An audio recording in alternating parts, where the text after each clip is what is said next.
Time has softened these images, but not their stories. Fame fades.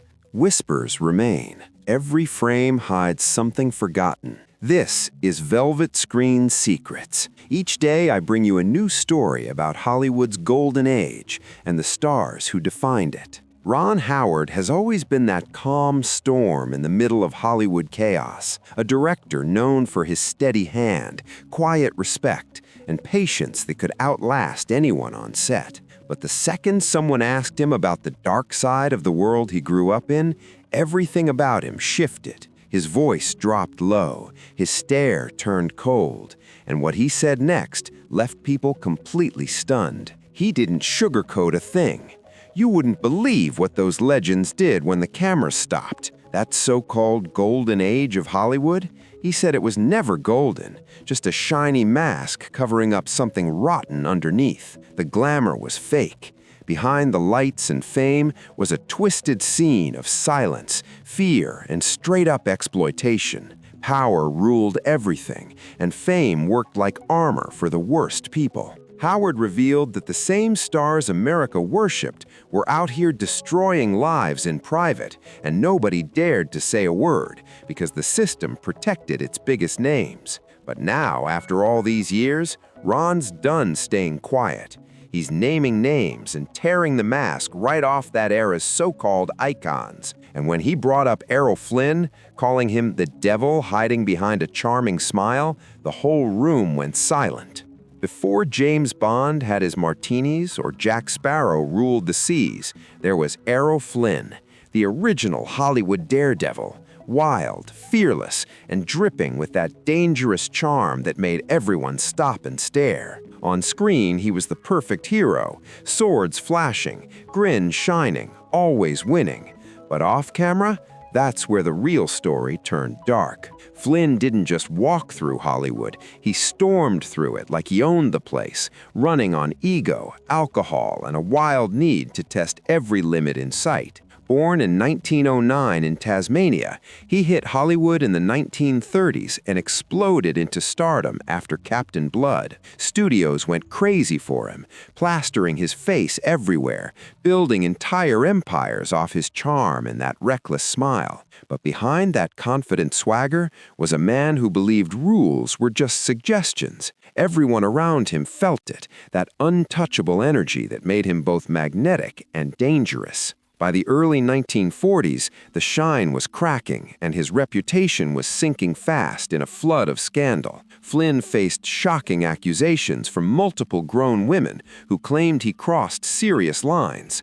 The whole country tuned in as headlines screamed his name and reporters turned courtrooms into full-blown circus arenas. And how did Flynn react? He laughed. He cracked jokes like it was all a movie scene, acting like fame made him bulletproof. Warner Brothers went into full protection mode, throwing mountains of money and lawyers his way.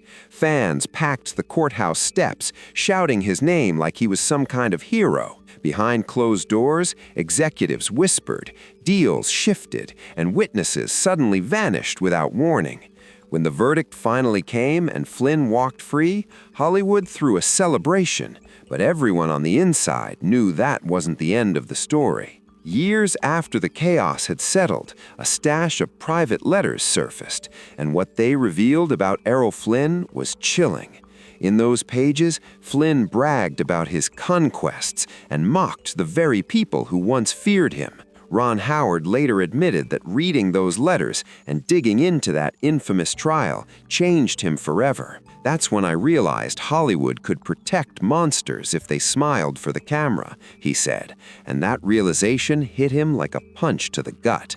To the public, Flynn stayed the charming rogue everyone adored, but behind the scenes, he became a cautionary tale, a walking reminder of what unchecked fame, ego, and power can twist a man into. His addictions grew darker, his money disappeared faster than it came in, and his health began to crumble from the life he refused to slow down. By 1959, at only 50 years old, his body gave out in Vancouver, a collapse fueled by years of alcohol, drugs, and self-destruction. The autopsy said heart failure and cirrhosis, but Ron Howard always believed the truth was simpler. Flynn's own choices killed him. In Ron's words, Flynn died the same way he lived, taking everything and giving nothing. His downfall became Hollywood's grim mirror, proof that charm can hide deep darkness and that fame can only shield someone for so long before the truth kicks the door in. And then came Kirk Douglas. To Ron Howard, Douglas was the man who couldn't stop swinging, a symbol of Hollywood's double life. On screen, he stood for honor and justice, the ultimate hero. But behind closed doors, whispers followed him everywhere, stories of rage, control, and chaos that never made it to the headlines. Born as Ezer Danadovich in 1916 to poor immigrant parents, Douglas clawed his way out of poverty with nothing but sheer willpower and fire in his gut. By the time Spartacus made him a worldwide legend, he had it all: fame, power, and respect. But for those who actually worked beside him, there was another story playing out. They spoke about an energy that filled the room, not the inspiring kind, but something darker, heavier, and impossible to ignore. When the camera stopped rolling, crew members said Kirk Douglas turned into a storm trapped inside a man.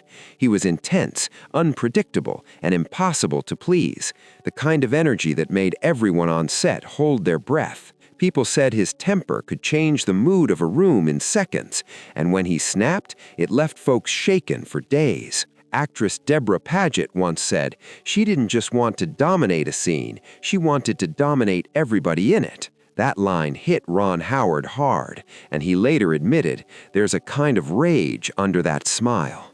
That hidden fire never left Douglas. It became part of his legend and his warning label. Behind the spotlight, insiders kept whispering about his treatment of women, grown women, stories that floated around dressing rooms, studio offices, and late-night conversations long after filming wrapped. The rumors painted a messy picture of encounters where his fame gave him power no one dared to challenge. Those stories never turned into official charges, but they lingered, a shadow that stuck to his name, even after his death in 2020 at the age of 103. And when he passed, those whispers didn't fade away. They came roaring back, not as gossip this time, but as part of a bigger reckoning. People started talking openly about what that era's silence really cost, the fear it fed, the control it demanded, and how the system kept protecting its icons. On film sets, Douglas could light a fire under everyone one moment and freeze the whole room with a glare the next. Nobody ever knew which version of him would show up. Stanley Kubrick, who worked with him twice, once said he was the most driven man I've ever met and the hardest to control. It sounded like praise, but it carried a warning too. For Ron Howard, the biggest takeaway from Douglas's story wasn't about fame or awards. It was about how unchecked power can twist even the brightest talent into something dangerous. For Ron Howard, it all came down to one thing: power, and how dangerous it becomes when someone starts believing the rules don't apply to them. Hollywood treated Kirk Douglas like a king, and plenty of people ended up paying the price for his throne. When he walked up to accept that honorary Oscar in 1996, most viewers saw an aging legend making peace with his past. But Ron saw something else entirely: a man still trying to outrun the ghosts that had chased him since his first big role. Beneath the applause and the tears that night, there was an unspoken truth that Hollywood never wanted to face. Some of its brightest stars built their fame on both brilliance and fear. Behind every award and standing ovation, there were people who had been stepped on, silenced, or broken by the same legends the world worshipped. Then came Faye Dunaway, the queen of cold-blooded control. If Errol Flynn was the face of corruption and Kirk Douglas symbolized uncontained rage, Faye showed a completely different kind of danger: cruelty wrapped in elegance. Ron Howard said she proved that harm in Hollywood didn't always come from fists or fury. Sometimes it came from manipulation, humiliation, and an ego so sharp it could slice through an entire film set. Born in 1941 in Bascom, Florida, Faye Dunaway's rise was pure Hollywood lightning. Bonnie and Clyde in 1967 made her a superstar, and Chinatown in 1974 turned her into a screen goddess, untouchable, with ice in her stare and mystery in her voice. But behind that flawless image, the stories began stacking up like car crashes. Tales from crew members, co-stars, and directors who all said the same thing. Working with Faye Dunaway was unforgettable, and not always in a good way. Crew members couldn't stop whispering about Faye's wild temper. They talked about her wild tantrums, impossible demands, and the cold way she treated assistants like they were disposable tools instead of people. Her mummy dearest co-star, Rutanya Alda, once said, "You could feel the fear on set." And that quote still haunts Hollywood circles to this day. Faye's talent was undeniable, but so was the icy tension she carried into every room she entered. She ruled her sets like a queen with a short fuse. Everyone on Mummy Dearest lived in suspense, waiting for the moment Faye would explode. The movie was supposed to expose the cruelty of Joan Crawford, but somehow it started mirroring Dunaway's own behavior in real time. And the wildest part? While she was portraying Crawford, a woman known for her cold, controlling energy, Dunaway reportedly slipped right into that same ruthless mindset without even realizing it. Director Frank Perry later admitted he almost walked off the film entirely because of her outbursts. People behind the scenes claimed she threw objects, screamed at makeup artists, and once flat out refused to film a single scene until the lighting made her look divine. Ron Howard would later point to her as the ultimate example of what happens when an actor's hunger for control turns into emotional warfare on set. And the chaos didn't stop there.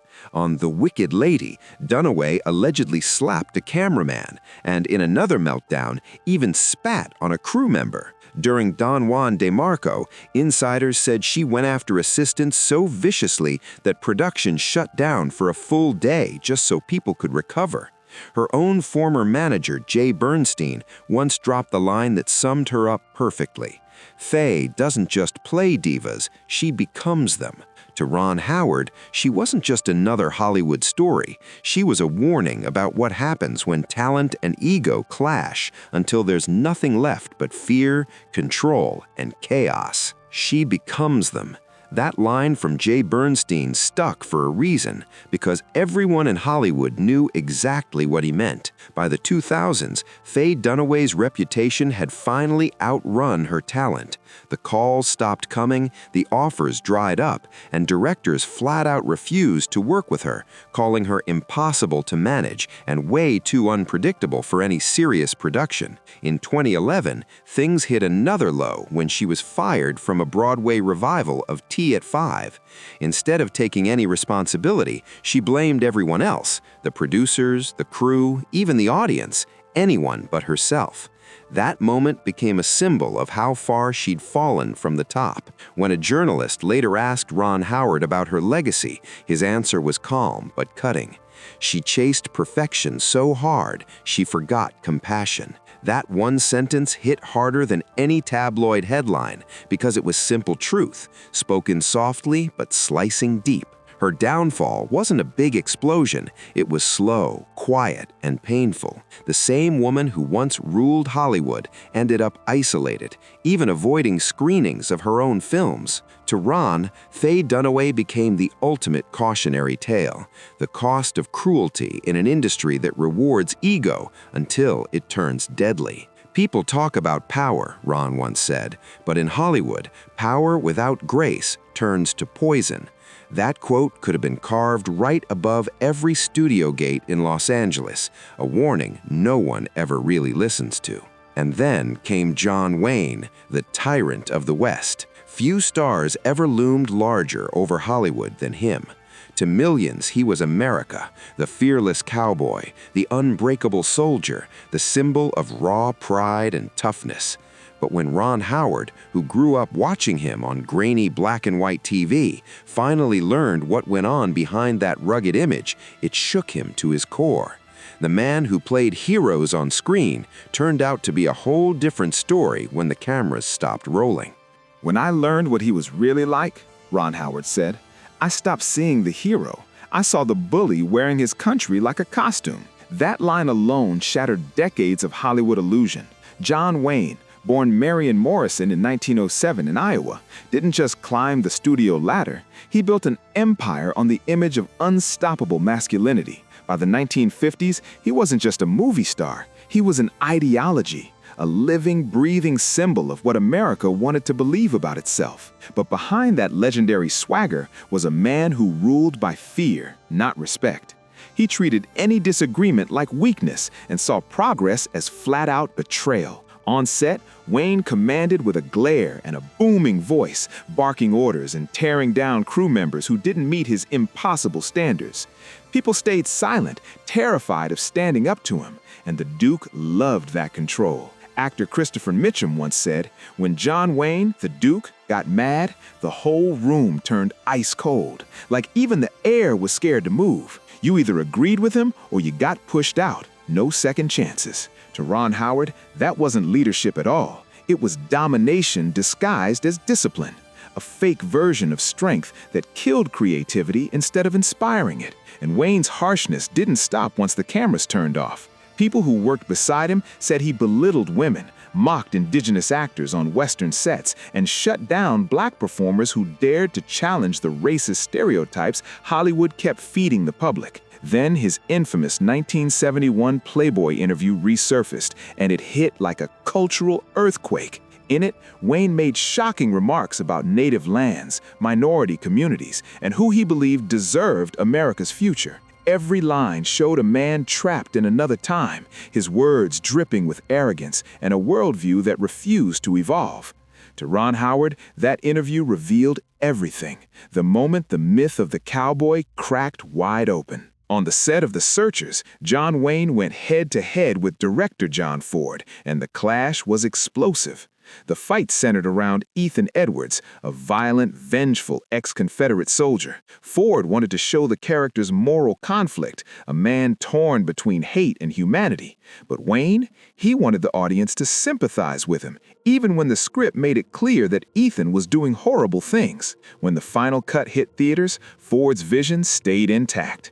The cruelty was on full display, and so was Wayne's bitterness toward anyone who tried to make his character more human. Ron Howard, years later at USC, studied that performance and said, "It's terrifying because you can't tell where the role ends and the man begins." That line still gives people chills because it summed up everything about Wayne: the mask, the myth, and the man behind it. Even near the end of his life, battling cancer and growing weaker by the day, Wayne never softened. He didn't apologize, didn't reflect, didn't change. He brushed off criticism as weakness and blamed the shifting culture for why people started turning away from him. In 1979, at 72 years old, he passed, still adored by millions, still seen as the hero of America's Old West. But for filmmakers like Ron Howard, Wayne's story became the ultimate warning.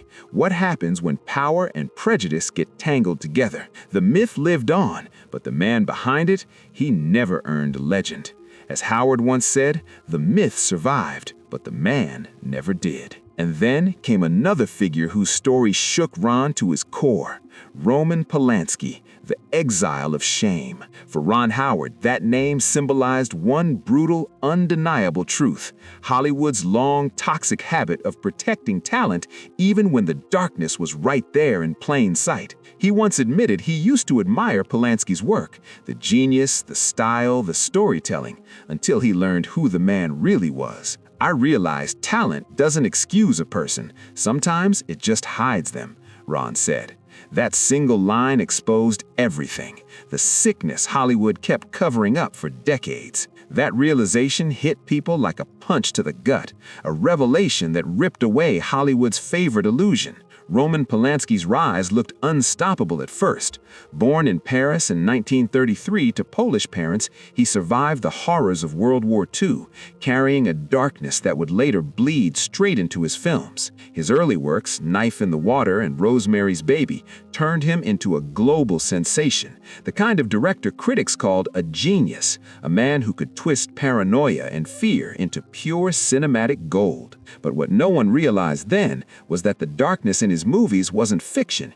It was a reflection of something real and deeply unsettling inside him. And then, in the late 1970s, that illusion completely shattered. Polanski was arrested for assaulting a grown woman after what was supposed to be a private photo shoot in Los Angeles. The evidence was overwhelming, and he pled guilty to charges involving unlawful conduct with an adult. Before the sentencing could happen, Hollywood froze, unsure whether to protect the artist or condemn the man. But Polanski didn't wait around to find out.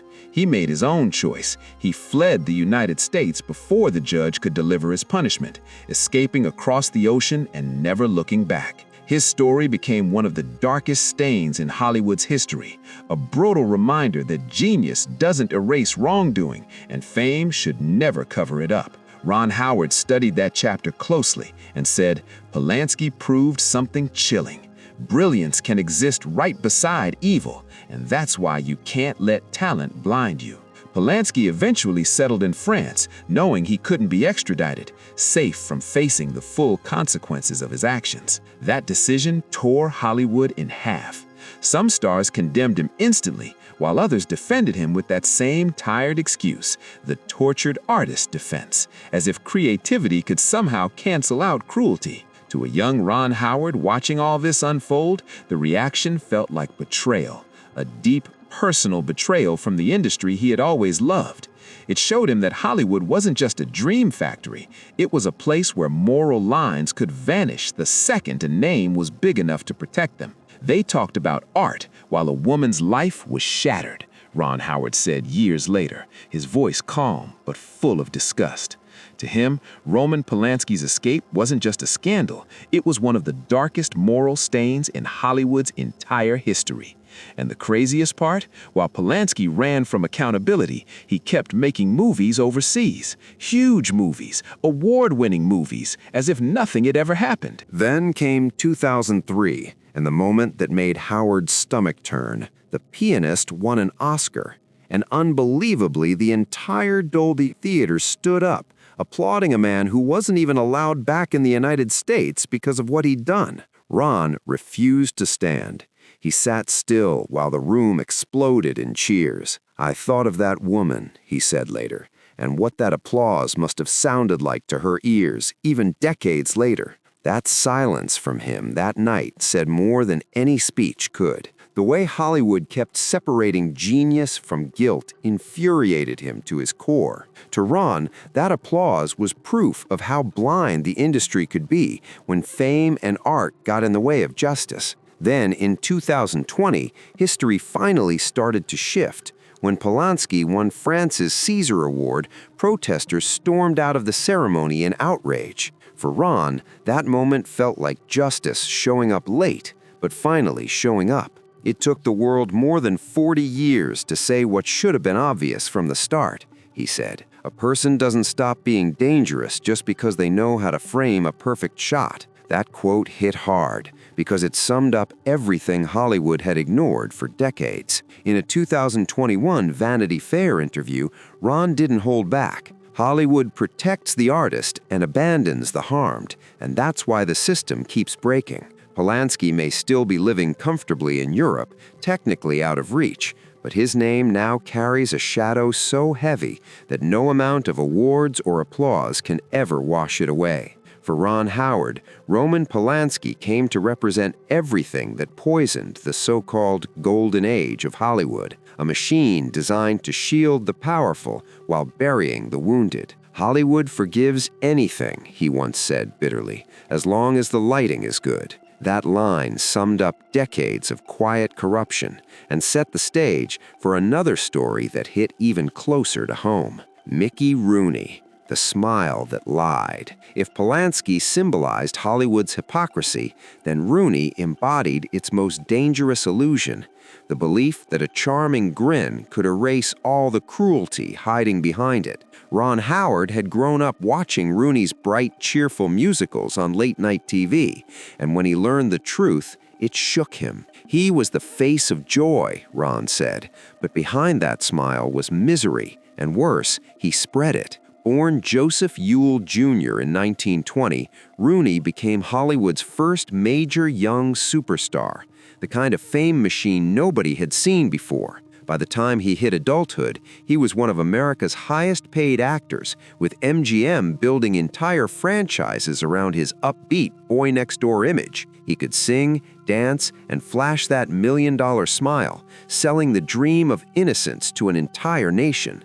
But behind the scenes, fame twisted him early, and the real Mickey Rooney was far from the lovable character people adored. His personal life turned into a tabloid storm: 8 marriages, constant affairs, wild gambling, and a long trail of people he humiliated or mistreated when the camera stopped rolling. His ex-wife, Ava Gardner, once said he was the shortest man with the biggest ego in the world, and everyone who worked with him knew exactly what she meant. But the darkness didn't stop there. The man who once danced across sound stages in tap shoes and smiles left behind a legacy full of broken trust, anger, and regret, proof that sometimes the brightest faces in Hollywood were hiding the darkest truths. For Ron Howard, Mickey Rooney wasn't just a fallen star. He was a warning about what happens when charm becomes a mask for chaos. In 2011, Mickey Rooney's life hit one last tragic twist. His 8th wife, Jane Chamberlain, and his adult stepson were accused of emotionally and financially mistreating him. What should have been peaceful final years turned into pure chaos.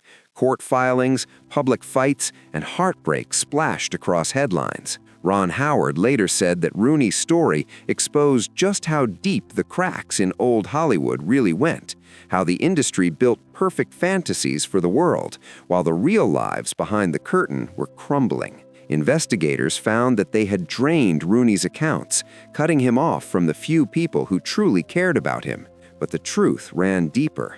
Long before that sad ending, Mickey Rooney's own behavior had already left scars on plenty of others. Former co-stars described him as a walking storm, all charm one minute, all danger the next. Judy Garland, who knew him better than almost anyone during their MGM years, once privately said that he could make you laugh until you cried, then crush your spirit in the very next breath. Garland, already trapped under brutal studio pressure and battling her own demons, later hinted that Rooney, not just the executives, added to the emotional weight she carried every single day. Those who were there said his playful smile could turn sharp in an instant, and the same boyish energy that made audiences adore him became something darker when the lights went out. By the 1960s, the curtain had finally fallen on his once unstoppable career. Addiction, gambling, financial ruin, and scandal followed him like a ghost that refused to leave.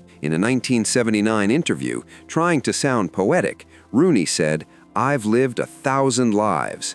But Ron Howard wasn't buying it. "He lived every one of them for himself," he said coldly. Even in his later years, his bitterness didn't fade. He blamed everyone but himself: the studios, the women, the system, even fate. Like the universe owed him a debt for all his fame. When he passed away in 2014 at the age of 93, his story ended not with glamour, but with heartbreak. His estate was worth less than $20,000, and in a haunting twist, his body went unclaimed for days until friends quietly raised money to give him a small private funeral in Los Angeles. To Ron Howard, that ending said everything. The same Hollywood that made Mickey Rooney a star also left him stranded when the spotlight burned out. And that's the haunting truth behind the legends. The stories Hollywood tried to hide under the glitter and gold. From Errol Flynn's chaos to Faye Dunaway's control. From Kirk Douglas's fury to Roman Polanski's exile and Mickey Rooney's tragic fall. Ron Howard saw through it all. He reminded us that talent without empathy turns toxic, and power without grace poisons everything around it. But tonight isn't just about the darkness. It's also about learning, healing, and holding on to what matters. If these stories teach anything, it's that truth always finds its way to the light, no matter how long it takes. So let's take a breath, appreciate honesty, and keep demanding better from the worlds we admire. And hey, if you've been vibing with this deep dive, don't forget to like, subscribe, and share. It really helps the channel grow and keeps these stories alive. Spread the word, support real storytelling, and keep those eyes open for the next episode, because there's always more behind the curtain. Merry Christmas Eve to you and yours. May your night be full of warmth, love, and good vibes. Stay safe, stay kind, and keep chasing truth with heart.